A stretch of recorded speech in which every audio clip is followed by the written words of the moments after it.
with me, country. And I think things over. All of my good days outweigh my bad days. I won't complain. Yeah, sometimes my clouds hang low. I can hardly see the road. I ask the question, Lord, why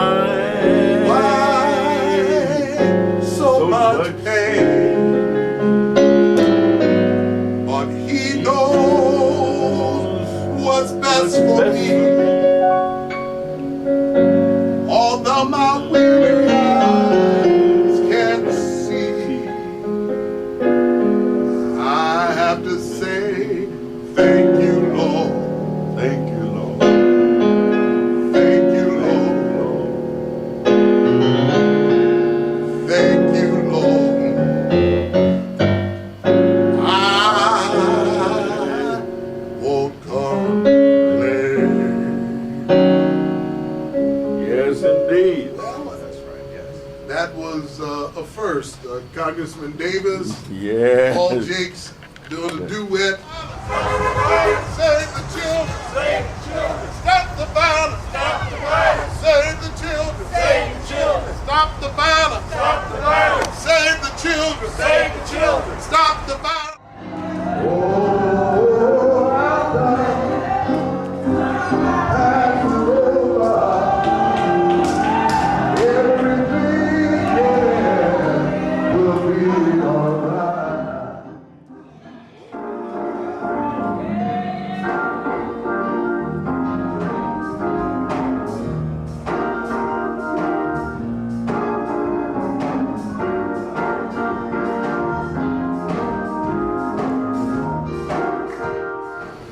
Hi, I'm Reverend Paul Jakes, and I would like to welcome you to Love in Action.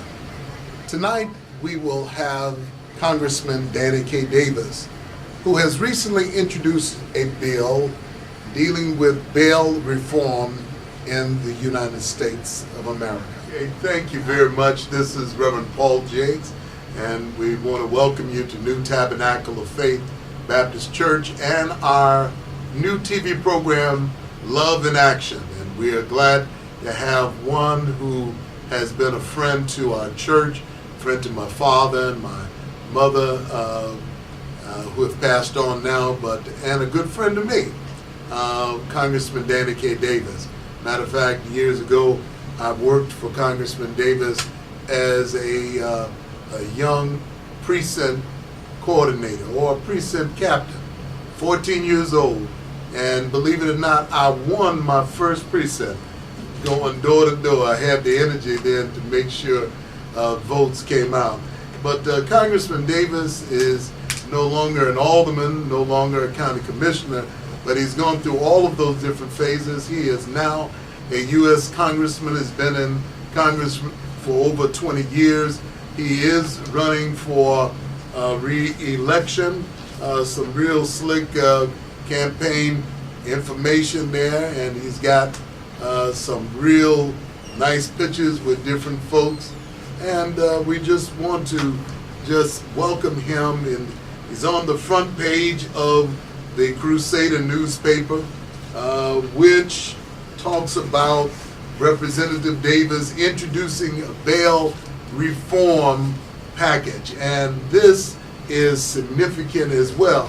You know, Congressman, back in 1965, the Voting Rights Act was signed into law August the 5th by President Lyndon Johnson, and it was quite significant to change the landscape for African Americans being able to vote without poll tax, without telling how many bubbles were in a bar of soap, how many marbles were in a jar.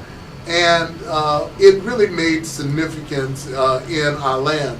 Now, you just recently introduced, January the 18th, 2018, a bill on Capitol Hill that deals with criminal justice reform, and it pushes back on money bail for the many people that are incarcerated that are that have not done any sexual crimes or any harm to anybody. Can you give us a little bit more about that bill? But let me just welcome you back, and I hope your family's doing fine and that you're doing good. Well, Paul, let me thank you first of all. I'm just delighted to be here and delighted to be a part of this great communication vehicle which you are making use of to channel information into the minds and the hearts of people. You know, when you talked about voting rights, the real deal is that universal suffrage has never become yet what it ought to be. As a matter of fact, when the guys said, we hold these truths to be self-evident, that all men, they left women out. They left out people who did not own property. They left out people that they didn't feel had enough understanding to have the franchise, to be able to vote. And so everybody have not been voting all the time. And of course, as far as women, women didn't get the right to vote in this country until 1920. And that came as a result of tremendous advocacy on their part. That is, they marched, they demonstrated, they said to their husbands they're not going to cook. Some of them said, we're not going to have sex if you ain't going to be in favor of the vote. They did that's heavy, man. All kinds of things, and finally women got the right to vote. Well, African Americans still didn't have the right in a real sense, especially in the southern part of the country, where all kind of schemes and different things like all white primaries, the questions that you just raised, how many bubbles in a bar of soap, and all those things inhibited and prevented black people, former slaves, people who had worked to build what was then this country and what is this country now. They didn't have the right to vote either, or the opportunity. And after the Voting Rights Act was passed, there are still jurisdictions where the people in charge do everything in their power to make it difficult. For example, if you live on this side of the track, they may put the voting place on the other side of the track. And here comes a freight train. Now, some freight trains, it might take an hour they to gotta pass. wait. I'm saying, so you wait a while, obviously you leave.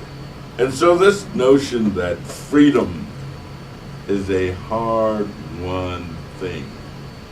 Each generation have to win it and win it again. And so I say that especially to millennials,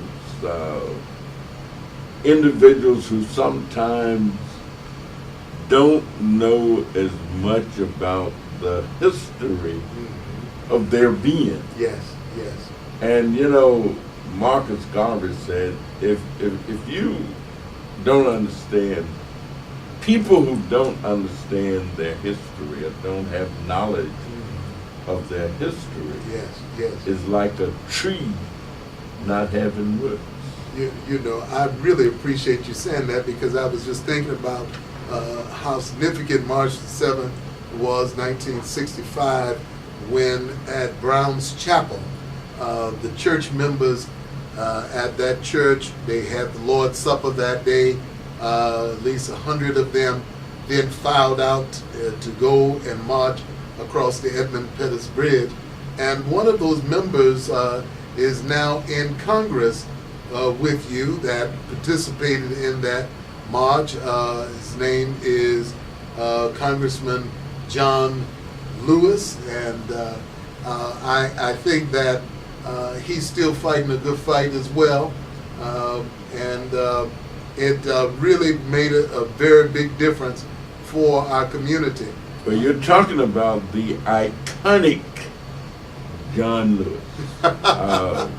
John, there's none quite like John Lewis. John has a moral compass that is inside of him, and it comes out. I am fortunate to serve on the same committee that Congressman Lewis is on. And that is the Committee on Ways and Means. Absolutely. I've also had the good fortune to serve on a subcommittee that John was the ranking member of, meaning that he was the Democratic leader and the Democratic spokesperson on that committee for whatever the issues were we were discussing. And so my eyes often just light up, my heart lights up sometimes when I just see John Lewis and remember the tremendous impact that he has had on the evolution and development of rights, privileges, and opportunities in this country. So, and we couldn't forget Hosea Williams, also Reverend Hosea Williams, that marched with him, one that also was known not so much for the size of his church, but for the commitment and dedication that he gave to feeding people and marching and standing up. So we commend those individuals. And well, I'm fortunate, Paul. I've had the opportunity to be in the presence of any number of those individuals. C.T. Vivian, Reverend C.T. Vivian and Absolutely. I went to Africa together in 1975, and we spent a month in Nairobi, Kenya. And so I went to Alabama one time to give a speech. People had invited me there, and then they told me, so, well, you're going to have to speak after Reverend Fred Shuttlesworth. Oh, my And I goodness. said, there's a blip, you know, you folks done paid my way all the way down here to Alabama. And I thought you were my friends, that you liked me and stuff. And then you tell me that I'm going to be speaking after Reverend Fred Shuttlesworth. I say, you know, we ought to take a whip or something and whip all of you out of here. So I've been very fortunate. I even had the opportunity to march with Dr.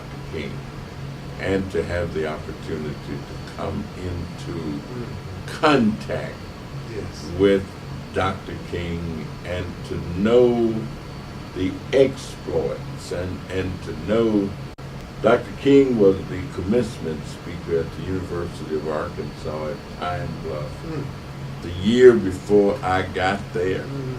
And of course it was not the University of Arkansas at that time. It was Arkansas Agricultural, Mechanical, and Normal College. And they dogged the president, President Lawrence Arnett Davis, Lawrence A. Davis, we called him Prexy, for having the audacity to invite Dr. King to be the commencement speaker. Yes, sir. And so he had to try to placate and live that stuff down because the white legislature, there was not a single African American on the legislative group. As a matter of fact, they're going to honor the first black man elected to the state legislature in the state of Arkansas after Reconstruction, a fellow named Henry Wilkins. I took a class under him at UAPB called Public Speaking. He was teaching. Well, he was a good teacher. He was teaching public speaking. Yes. And of course, Rodney Slater Yes. is his son-in-law. Okay. Rodney married his daughter, but Henry was the first African American elected, and he was the only person then that I knew in the state of Arkansas, black, that would talk about electoral politics with the idea that a black person could get elected. Yes, yes. And he did. Well, you know, that's such an important piece because we just had an interview with Rod Joy and those that are listening to us out in Cook County in Illinois. We realized that automatic voting is very important, and soon the vote is going to come up for the primary on March the 20th, and that is something that everyone needs to participate in and to vote your conviction. You have an opportunity to do that. And But you know, if you don't have a conviction, yes, then you can't vote. that's right. That's right. And that's why it is important that people pay attention, That's right. form an opinion. You can't be like a blank tablet and have no feeling about these things. Know the difference between different entities that are running for office. When I think of the behavior of some of my colleagues, especially in Chicago and Cook County, it pains me. It pains me. Some of them are like Judas goats. That is, they lead their people to be slaughtered. And you know, you've heard of a Judas goat? No, A no. Judas goat goes into the slaughterhouse on the way, and the other goats come right behind him. And when he gets to a point, he veers off, Oh. and the other goats go right ahead and are slaughtered. Ah, and, my and, goodness. and That's so I'm afraid that there are some Judas goats in our community who lead their people yeah, to yeah. be slaughtered. Yeah, I mean, how yeah. can you lead your people and say to them, look, I want you to vote for somebody that's been cheating you in terms of how much you're paying for tax. Yeah. Or I want you to vote for somebody who disrespects you, Yeah. and just go ahead and vote for them anyhow. I want you to vote for somebody yeah. who's got the yoke of oppression around my neck and your neck, but I want you to vote for him. I want you to do it. Well, you know, Emil Jones the other day mentioned that there is a gentleman by the name of JB that is a one-eyed Jack. One-eyed Jack. And I was trying to figure out what Emil was talking about. He was actually dealing with the unfortunate comments that J.B. Pritzker and former Governor Rod Blagojevich were making about black politicians and black leaders in our community, mentioning both Emil Jones and how he was crass, and Jesse Jackson Jr., and how he was not the person, and it just went on. Jeremiah Wright was even mentioned as well, and it just really became such a a sore place for so many of us when this came out. Well, Congressman, what do you have to say about that? He even talked about Jesse White.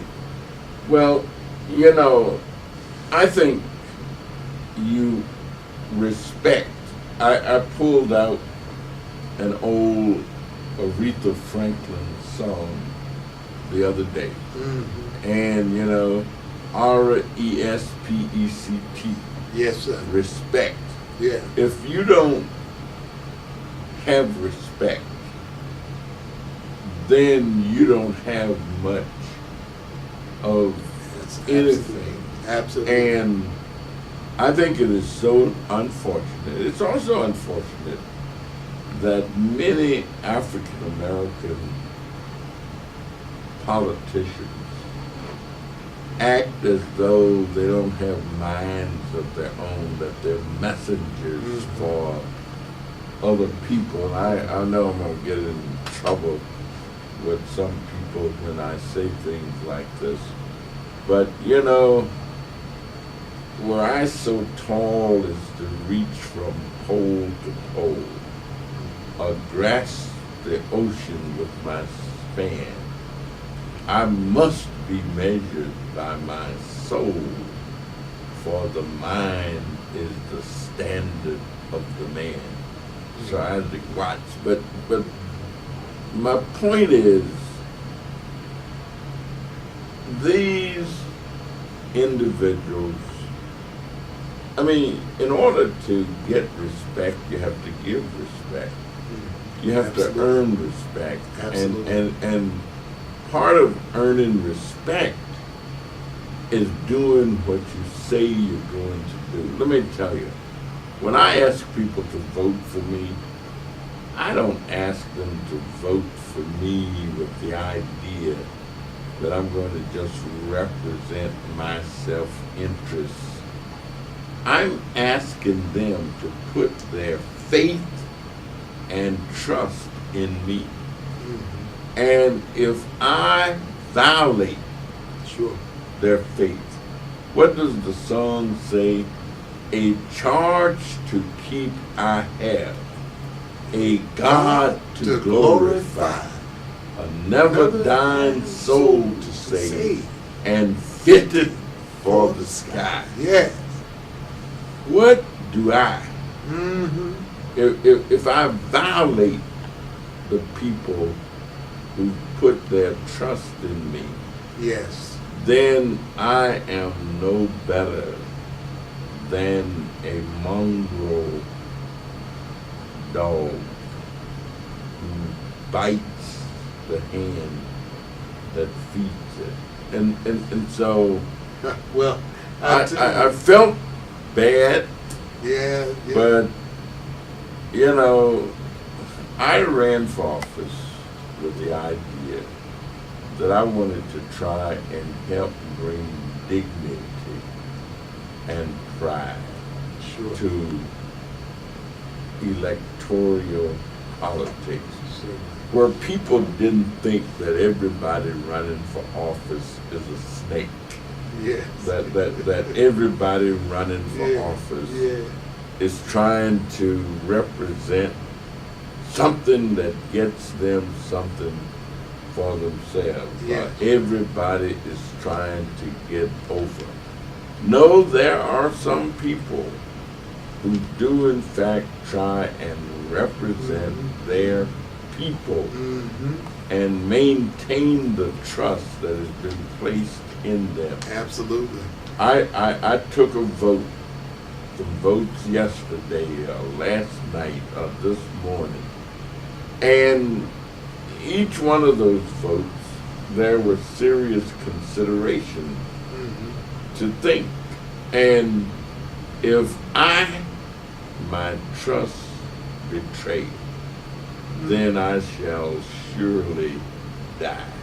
Sure. And I just hope that African Americans who take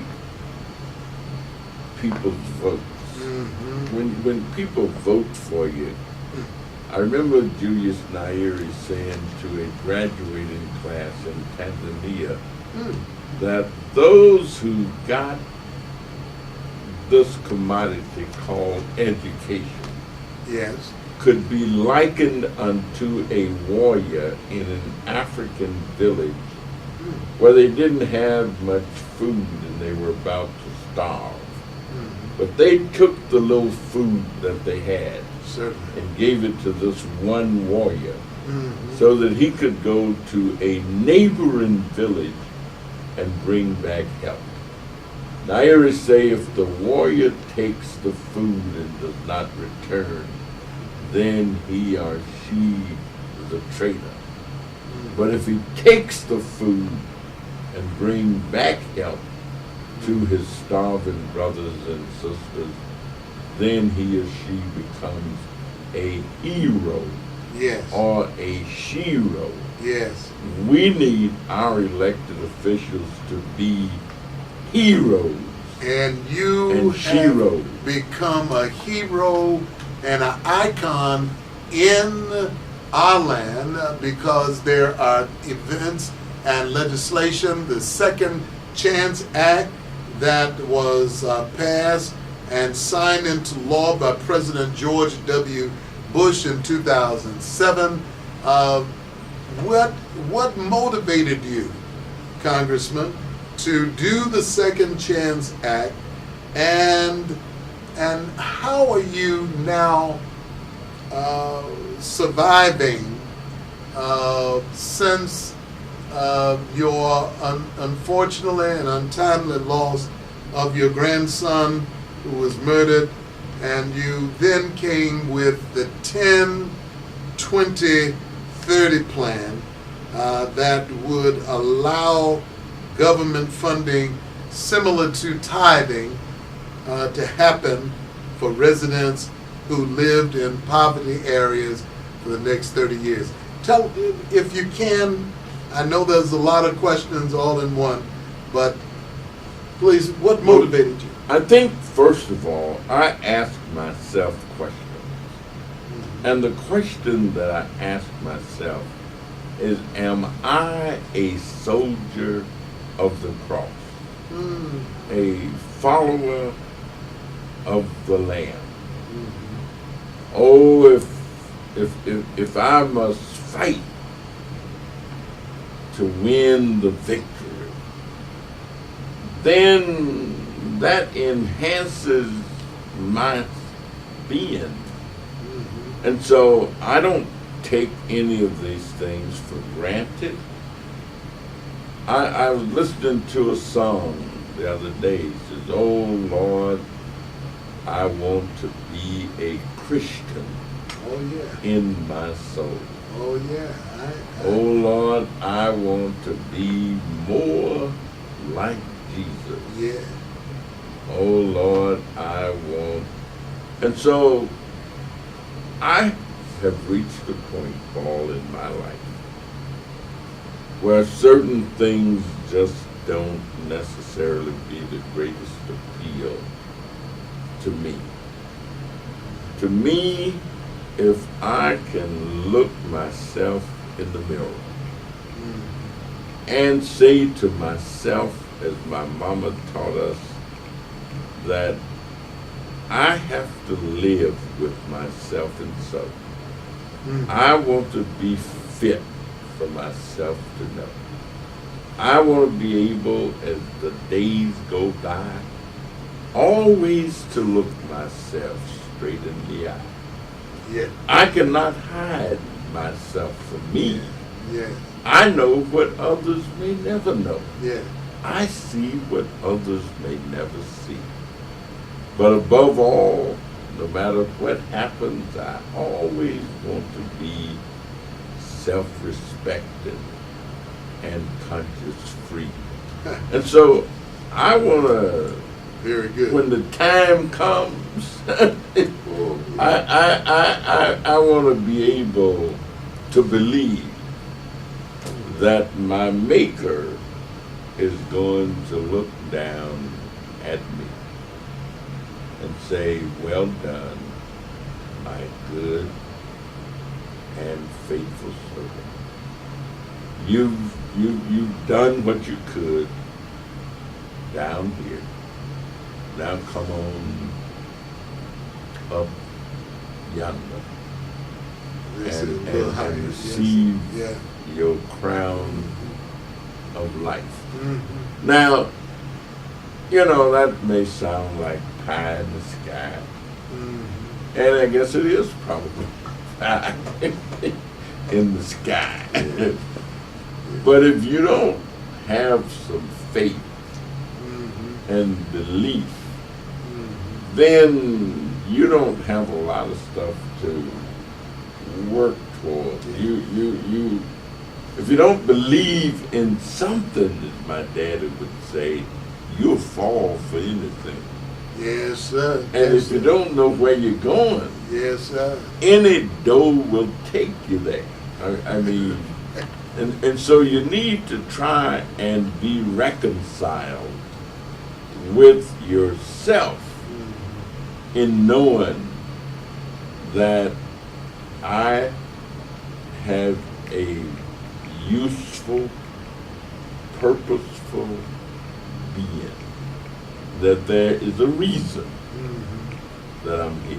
Sure, sure. That I didn't just fall out of a Cracker Jack box. Mm-hmm. That there is a reason. Mm-hmm. And that's really what I want. I mean, that's what I want out of life. Yeah. That's what I want. Kind of deal with a little bit of this. I mean, we know second chance and then bail reform. These are some well thought out legislation. This here is something that I just think is just fantastic. I haven't had a chance to really comment on it publicly, but I want to thank you because there are so many people that are behind prison bars, and I don't know, you might be able to tell us how many are behind prison bars that would be eligible for this. But Let me just tell you, every day there are probably between 400,000 and 500,000 people sitting in jail. Now, these people have not been convicted Mhm. of anything at all. Okay. I mean, they're just in jail. And they can't get out because if the bail is $100, they don't have $100. And so They you, just stay in there. you sit in jail Mm. until your court date comes. Well, you may have had a job when you got arrested or picked up or whatever, Mhm. but if you're in jail, the work that you were doing had to go on. So by the time you get out, guess what? Somebody else got your job. You Or a mother, or if you've got children, and many people who are in jail do have children. Mhm. Many of them Mhm. have children. For the last several years, these people are actually in prison. We take, before Father's Day, Mhm. a busload of kids to visit their fathers in the penitentiary It's beautiful, at Congress. Sheridan. That's great. In the penitentiary. Yes. And to see the joy that some of them experience, to see the level of gratitude. The best experience we had was a fellow was just whining and groaning, and he said, "I guess my son didn't make it." And so Sharita Logan, who was with me that day, asked me if I would go over and try to talk to the gentleman and settle, and allay some of his fears. And I sat at the table and we were talking, and his son was sitting at the other table. And his son got up and touched him on the shoulder and said, "Daddy, I'm here. Guess what? They had not seen each other in 8 years. Oh. They did not recognize Did you hear that? each other. Wow. They did. The son was only about 8 years old Mm. the last time he'd seen his father. His father had been gone 8 years. Had to be a joyous experience. Now he's 16. Yes. The little boy was a little boy the last time his father had seen him. Certainly. Certainly. Now he's 5, 7, or 8, and they didn't recognize each My other. goodness. They had a wonderful time. They did not leave each other's side Mm. the rest of the day until we left. You know, Congressman, you've done a lot of things. I even went with you to a juvenile institution at Christmas time, to a house for people that are trying to get off of drugs. We went around to many different places, just helping even people that struggle with AIDS. You've been there, and the thing that would really interest me is that the congressman would sing some Christmas songs. Now, here we have live on our show, Congressman. He probably might not sing a Christmas song, but maybe you would sing one of those songs that you would sing when you feel like encouraging yourself, because this is a real great opportunity. And Well, you know the song. Well, there are a lot of songs I like, but one song that I really like is a song that Dr. Martin Luther King yeah, had a great deal of affinity for. I'm sure he had others too. But this song simply says that if I can help somebody yeah. as I pass along, Mm-hmm. if I can cheer somebody Mm-hmm. with a word, a song. Yeah. And different people sing it different ways, you Yeah, know. yeah. If I can help somebody Yeah. as I pass along, Yeah. just Yeah. the little bit of Yeah. word that infuses Mm. the idea that I'm not just me. But then there's the songs of motivation that sometimes I get to feeling, you know, hey, maybe I'm in the wrong business. People really don't understand this stuff.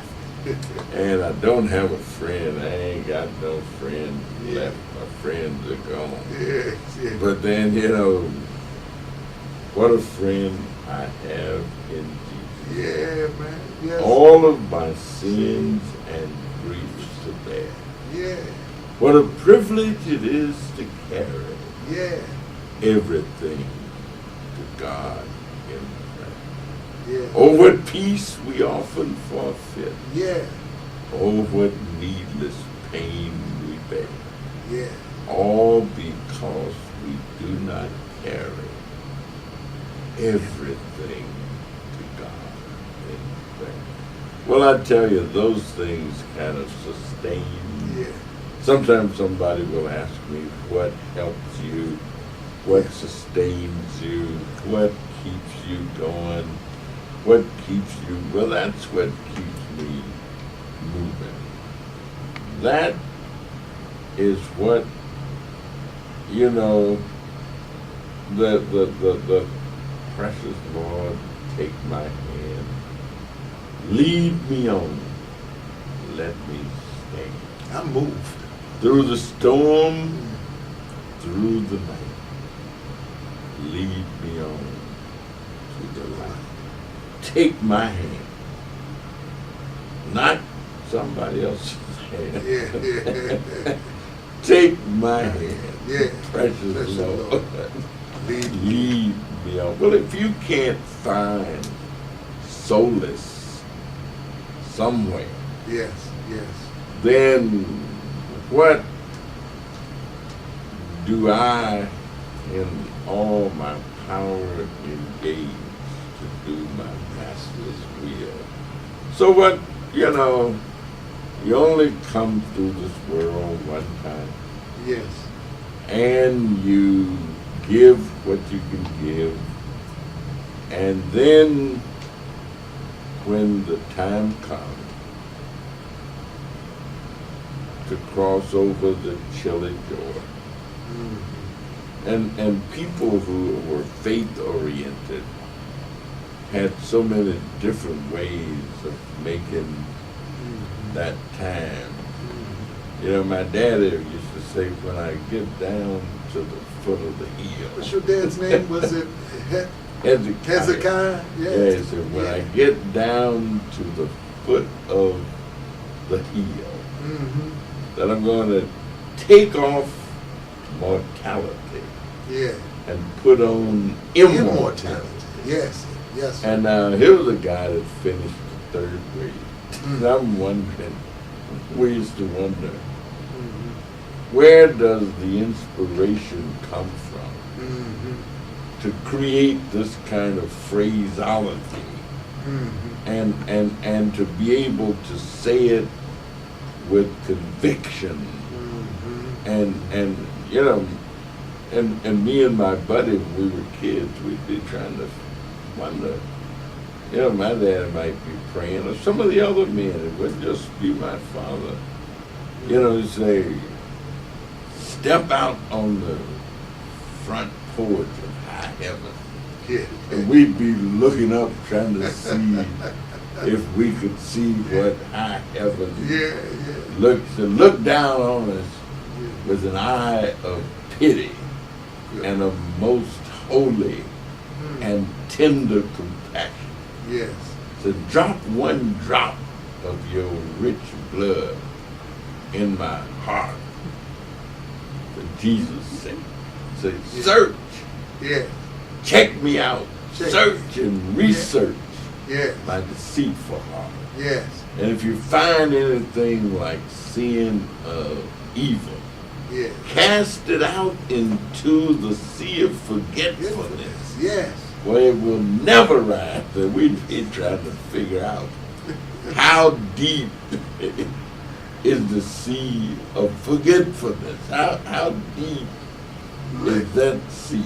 Ladies and gentlemen, So, Congressman Davis is running for re-election on the 20th.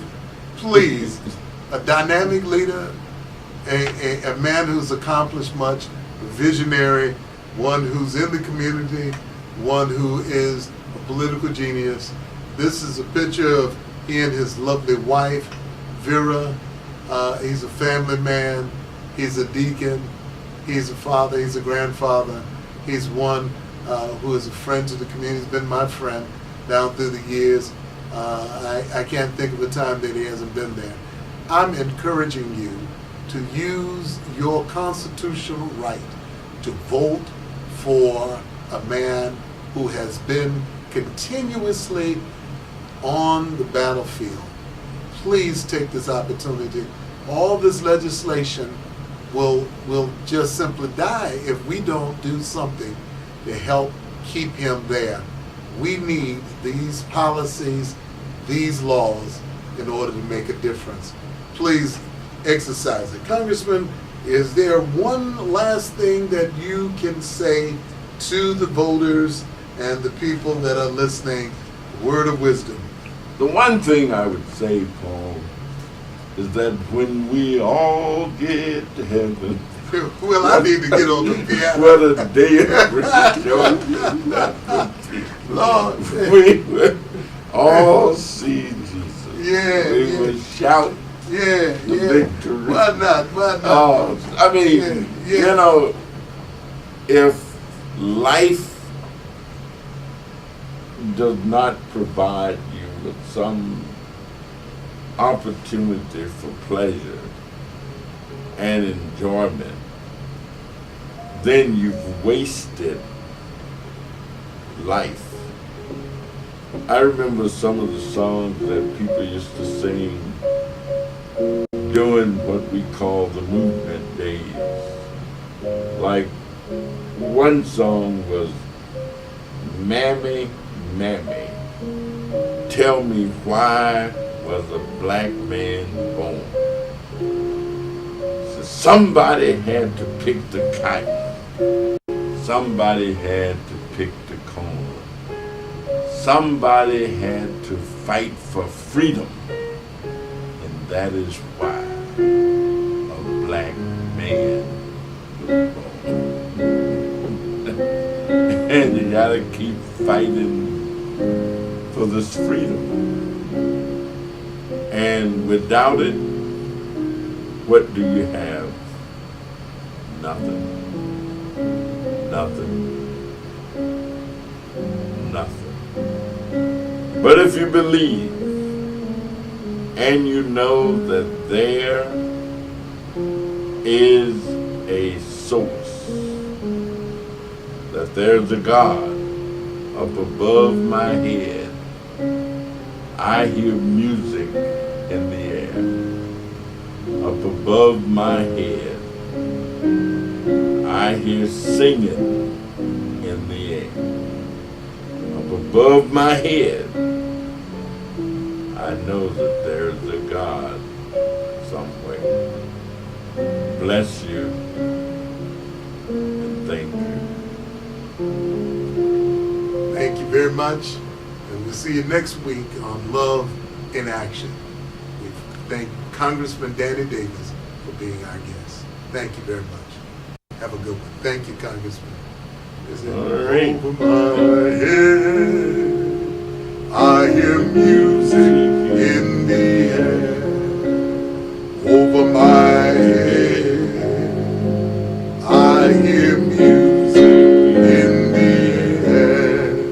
Over my head, I hear music in the air. There must be a God somewhere.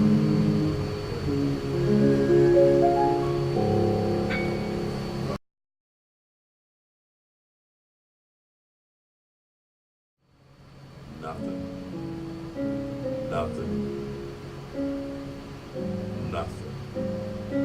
But if you believe and you know that there is a source, that there's a God up above my head, I hear music in the air.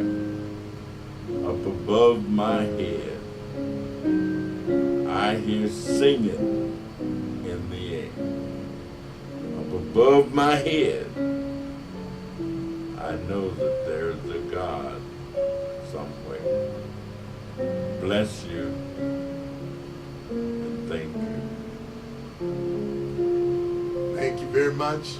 And we'll see you next week on Love in Action. We thank Congressman Danny Davis.